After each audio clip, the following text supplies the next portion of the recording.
நமஸ்காரம். உங்கள் அன்பிற்கும் அபிமானத்திற்கும் உரிய வித்யாபுத்திரர் வி.ஆர். ராஜா குளத்தூர்ட்டு பேசுகிறேன். ஸ்ரீமாத்திரை நமக. இதனுடைய 1329வது வீடியோ. இந்த வீடியோவில் என்ன பார்க்க போகிறோன்னா, குலதெய்வம்.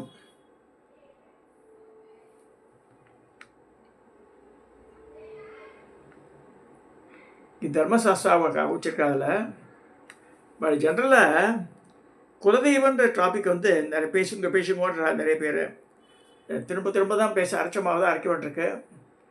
பட் ஆனால் முக்கியமான இந்த மறந்து வரலாம். நம்ம ஜனங்க அதை குலதெய்வம்ன்றது வெவ்வேறு வகையான இன்டர்பிரட்டேஷன் சொல்கிறா. சில குடும்பங்களில் முன்னோர் வழிபாடே குலதெய்வம் சொல்லிடுறா. அந்த மாதிரி இருக்கிறது வாய்ப்பு கம்மி தான். ஸோ முன்னோர்களில் அந்த சுமங்கலி பிரார்த்தனைலாம் பண்ணும்போது சித்தாடை வச்சுன்னு ஒரு படிப்பாள். கன்னியா பொண்கள் இறந்து பண்ணிருந்தா அவளுக்கு. பட் அவளெல்லாம் தெய்வமாக எடுத்துக்க முடியாது. பட் வாழ்வாங்க வாழ்ந்து பெரிய இதுவாக இருந்திருப்பாள். கடந்த ஒரு வயசு மேலே இருந்து தம்பதிகளாக இருந்து மேலே போயிருப்பாள். அந்த அப்போ கூட அவள் பித்திருக்கள் தான் சேர்ந்து குலதெய்வ பித்திருக்கள் வரமாட்டாவா. நல்லா புரிஞ்சுக்கணும் அதை. பட் நிறைய பேர் யூடியூபர்ஸ் எல்லாம் சொல்லி குடும்பத்தில் இருக்கிறவா தான் குலதெய்வம் அப்படின்லாம் கிடையவே கிடையாது. இந்த தெய்வம்ன்றது வேற, மனுஷா தான். இப்போ பித்திருலோகத்துக்கு தான் போக முடியும் தவிர இது வேற அது வேற. அதை நல்லா புரிஞ்சுக்கணும். ஸோ இப்போ என் லைஃப்பில் நடந்த முன்னாடி நான் சொல்லிக்க நிறைய தடவை எங்கள் அப்பா அம்மாவே இந்த பள்ளியறக்காக பகவதி போனதே கிடையாது. என்ன அவளுக்கே தெரியாது. மதுரை வீரன்னு சொல்லுவாங்க அம்மா. ஆண் தெய்வத்தில் மதுரை வீரன் வந்துடும். டாக்டர் ராஜசேகர் சிவாச்சாரியார் ஒருத்தர் சக்கராட்டியில் பேசுவார். திருவாவூர் ஆதீனை சேர்ந்தவர், பெரிய கிரேட் ஸ்காலர். அவர் தான் சொல்கிறார், ஆண் தெய்வம் ஒன்று, பெண் தெய்வம் ஒன்று, ஒவ்வொரு குடும்பத்திலையும் உண்டுன்றார். அதாவது அங்காள பரமேஸ்வரி பெண் தெய்வமாக இருந்தால் ஆண் தெய்வம் பெரியாண்டவர்னு இருக்கும். நல்லா புரிஞ்சுங்க. இப்படி தான் காம்பினேஷன் வச்சுருக்கான் அந்த காலத்தில். இப்போ எதுக்கு அந்த அந்த ஊருக்கு போய் சொல்கிறா அப்படின்னு ஒரு பாயிண்ட் வருது. உதாரணமாக என்னோடய ரெண்டாவது மாப்பிள்ளை கூட கீழப்பந்தல்ன்ற ஊர் நாத்தாக்கடை டிஸ்ட்ரிக்டில். அவள் முன்னோர்கள் என்ன பண்ணியிருக்கா, அவள் தாத்தா பாட்டியில் என்ன பண்ணியிருக்கான்னு தாத்தாலாம் மாமியார் அத்தோடு வந்துட்டா அவள். ஸோ இந்த கீழப்பந்தலில் விட்டாச்சு. கீழப்பந்தில் போய் பார்த்தா நல்லா கண்டுபிடிச்சேன் யார் என்ன சிவங்கோவில் இருக்குண்டு. இன்னும் போய் இப்போ அங்கே போய் 2 வருஷம் ஆச்சு. We are unable to do anything there. இவா ரெடியானா நான் ஆக்ஷன் போகிறதுக்கு அவளை இந்த வேஷ்டி புடவையெல்லாம் வாங்கி வேற எங்கேயோ போகிறது கிடச்சில அதெல்லாம். ஸோ தெய்வங்களும் அங்கே அனுகூலம் பண்ணி ஆனால் நமக்கு. அவளுக்கு அங்கே ஜலகண்டேஸ்வரர் பாலகுஜாம்பிகைன்னு சொல்லிட்டு சொல்லப்படுறது.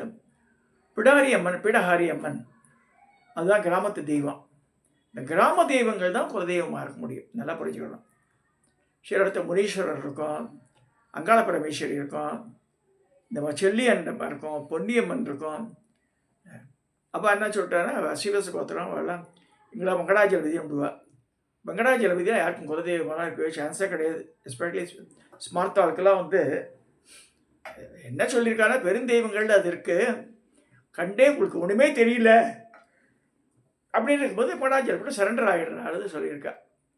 அவ்வளோ தவிர குலதெய்வன்றது சின்ன தெய்வமாக தான் இருக்க முடியும். இப்போ எனக்கு நிறைய பேர் நன்றி பாராட்டி நிறைய பேர் எழுதியிருக்கா. பெங்களூரை சேர்ந்த கூட ரமணி குருஜி எல்லாம் போய் பார்த்து, இந்த பாரத் இன்ஜினியரிங் காலேஜில் இதா மாதிரி இருக்க சேலியூரில் அலிமேரபுரத்தில் அவர் சொல்லி கரெக்டாக போய் பார்த்துருக்கா. குலதெய்வம் கண்டுபிடிச்சிட்டா.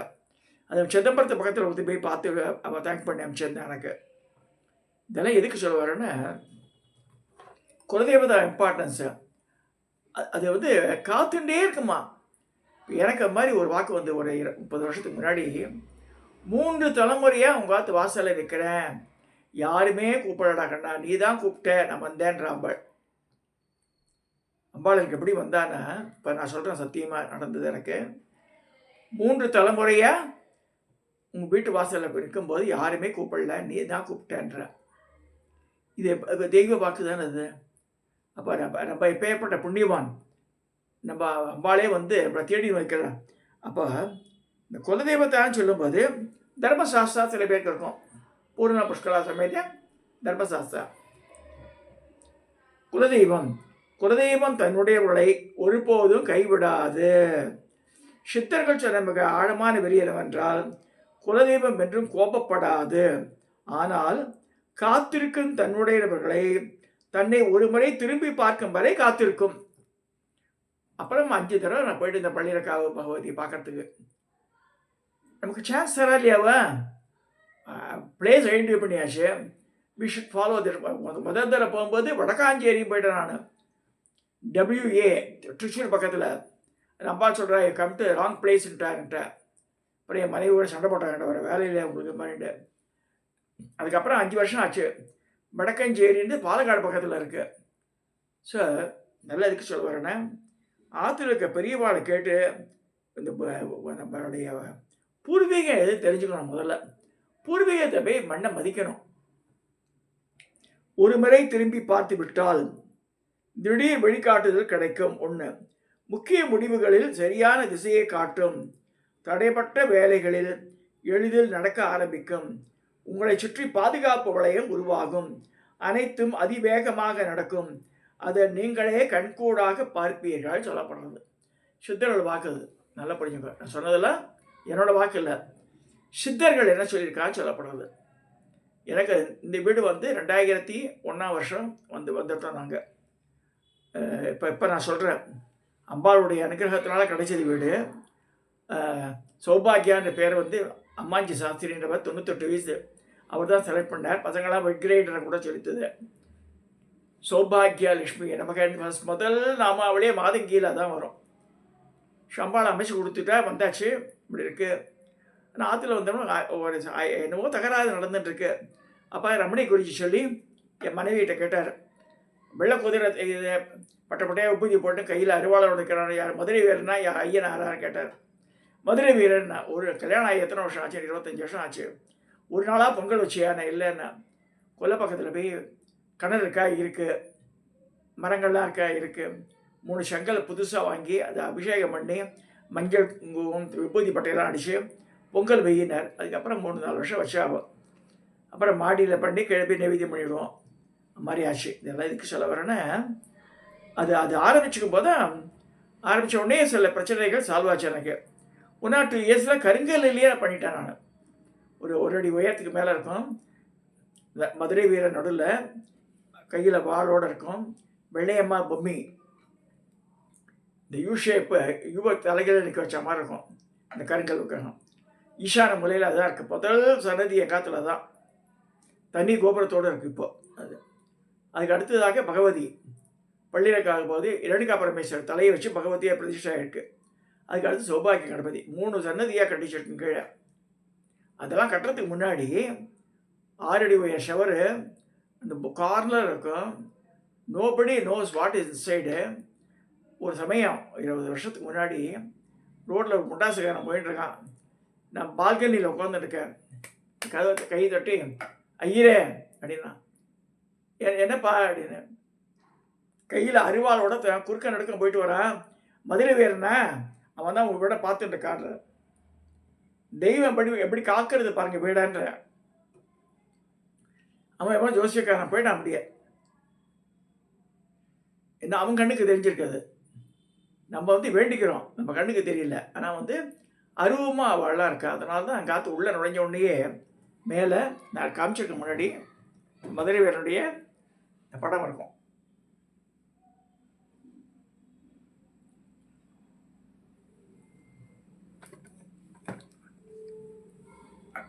உள்ள ஆற்று உள்ளே பகவதி பள்ளியிறக்காவு பகவதி இந்த பித்தளை ஷேப் போட்டு கோல்டன் பிளேட் பண்ணி மண்டபத்தில் இருக்கும். மதுரை வீரன் சிலை இருக்கும் பக்கத்தில். அங்கேருந்து பள்ளியிறக்காவில் ஒரு சின்ன பித்தளை சிமிழில் இந்த மண்ணை ருப்பியை உள்ளே வச்சுருப்பேன். எப்பயுமே அந்த பூஜை ரூமில் நோ ஒன் ஷுட் டச் தட்னு சொல்லி வச்சுருக்காங்க. அந்த ஊரில் கொண்டு இந்த மண் அது ஒரு பழக்கம் ஒன்று உண்டு சில பேருக்கு. இதெல்லாம் எதுக்கு சொல்கிறேன்னா, தேவதா ஸ்வரூபங்களை நம்பணும். அவள் காப்பாற்றுறான்ற ஒரு எண்ணம் நமக்கு இருக்கணும். அது என்னது, அது போனால் தான் நடக்குமா, இல்லை வராதா, நான் நல்லவாளாக தான் இருக்கேன் அப்படின்னு சில பேர்லாம் ஆர்கியூ பண்ணுவாள். நல்லவாழக்கால கட்டவாழக்கால அதெல்லாம் வேறு. இதுதான் பள்ளியிறக்க பகவதி என்னோடய குலதெய்வம்.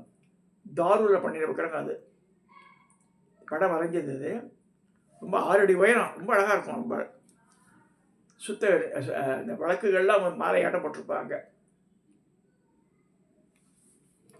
8 கரத்தோடு இருக்கும். அடுத்ததாக இது மதுரை வீரன்.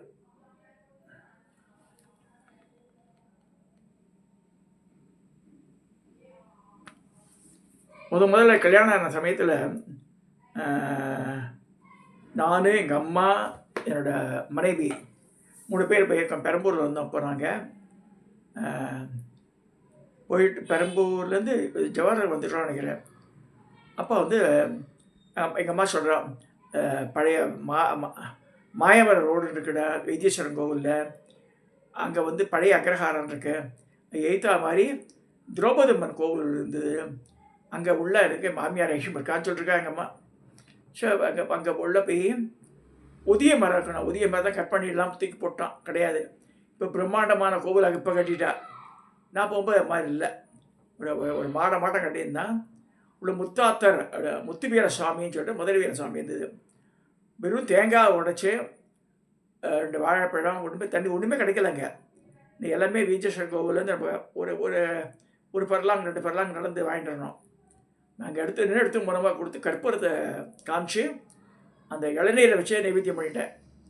போயிட்டு வந்தவுடனே ஆஃபீஸில் இருக்கிறது ப்ரமோஷன் கிடைச்சது. எனக்கு சொல்ல வரேன்னா உடனடியாக அருள் பாலிக்கிறார். தெய்வங்கள் வந்து உடனடியாக நம்மளுடைய தேவைகளை பூர்த்தி செய்கிற அவள் வந்து நமக்கு வந்து சப்போர்ட்டிவாக இருக்கா. அதுவும் தெரிஞ்சுக்கணும். ரமணி குருஜி சொல்லி அன்றைக்கே வந்து படப்பையில் துர்கை சித்திரப்பை பார்க்குறோம். துர்கை சித்திரத்து மதுரை வீரர் வருகை பாடல் எனக்கு தராரு. நிறைய பேம்ப்ளெட் கொடுத்தாரு. Colour printing. அது மதுரை வீரன் எங்கள் சாமி, எங்கள் மனையில் வாழும் சாமி, வெள்ளை அம்மா கனவா, பொம்மி அம்மா புருஷா அப்படின்னு ஒரு பாடல். காற்றில் நின்ற போதும் கழனியில் நின்ற போதும் காதில் வந்து சொன்னாய் கவலை இல்லை என்றாய், மதுரை வீரன் சாமி, வணக்கம் பந்த சாமி, எங்கள் குடும்ப நிலவில் வாழும் சாமி, எங்கள் நினைவில் வாழும் சாமின்னு சொல்லிட்டு இந்த பாடல் ரொம்ப அழகான வெட்டு அமைஞ்சது. ஸோ துர்க்கை சத்திரம் பண்ணார். அன்றைக்கே போகும்போது ஸ்ரீபெரும்புத்தூரில் போய் இந்த கோகுல் தாம்ன்ற இடம் பார்த்து கொஞ்சம் தூரம் போகும்போது ஒரு பெரிய ஆர்ச்சு, டெல்ஃபி கம்பெனி இருந்தது, டிபிஎஸ் கம்பெனி. அங்கே அப்போ அந்த ஆர்ச்சு பக்கத்தில் ஆர்ச்சு தெரியுதே. உள்ளே போய் பார்த்தா ராஜகோபுரத்தோட மதுரை வீரனுக்கு ஒரு கோவில் இருக்காங்க. ஐயருங்கள்லாம் பூஜை பண்ணுறதுங்க. நிறைய பேர் ஐயர் குலதெய்வம் அதுன்னு சொன்னாங்க.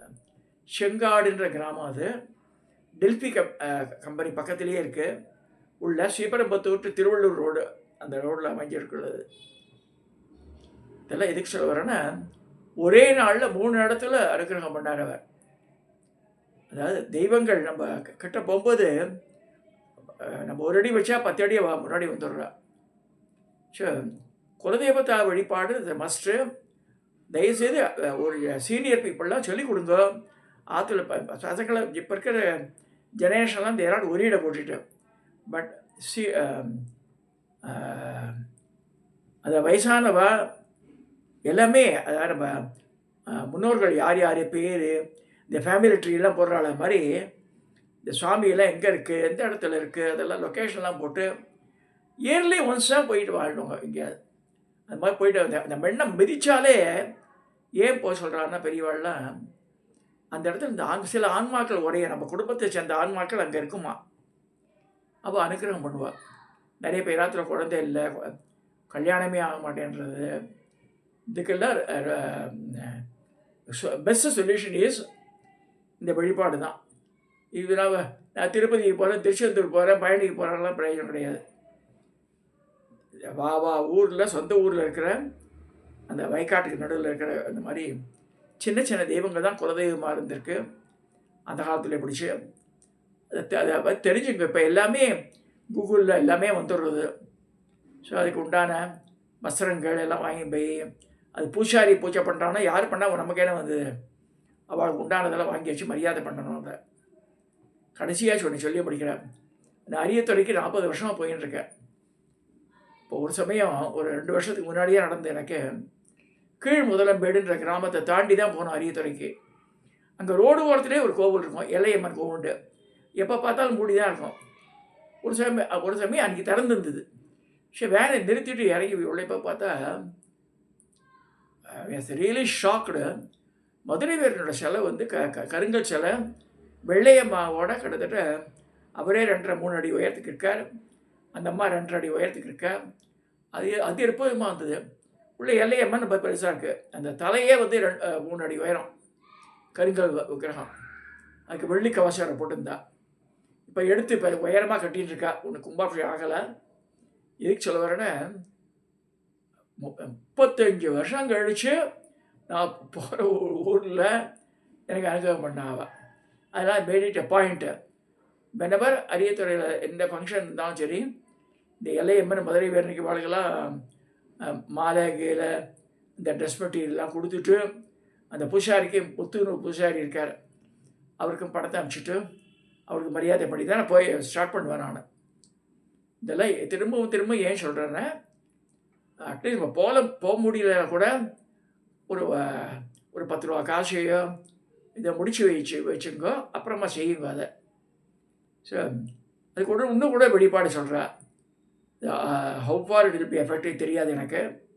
ஒரு காமாட்சி மண் விளக்க குலதெய்வமாக வழிபட்டு எனக்கு தெரியலமா காமிச்சு கொடுன்னு சொல்லி நித்தியப்படி பூஜை ரூமில் தனியாக அதுக்கு இது பண்ணிடணும், ஏற்றி வணங்கணும். அதை அந்த மாதிரி ஆரம்பித்தாலும் ஒரு மண்டலத்துக்குள்ளே நமக்கு தெரியணும் அதை சொல்கிறான்.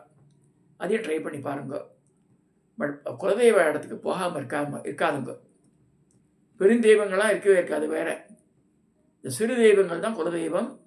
இவ்வளோ கொண்டாடணும்னு சொல்லி இந்த அதன் மூலமாக எல்லாருக்கும் ப்ராப்ளம் சால்வ் ஆகி எல்லாத்தையும் கல்யாணம், கார்த்திகை, குழந்தை பிறப்பு எல்லாம் நடக்கணும்னு சொல்லி வேண்டிட்டு இந்த பதிவை நிறைவு செய்கிறேன்.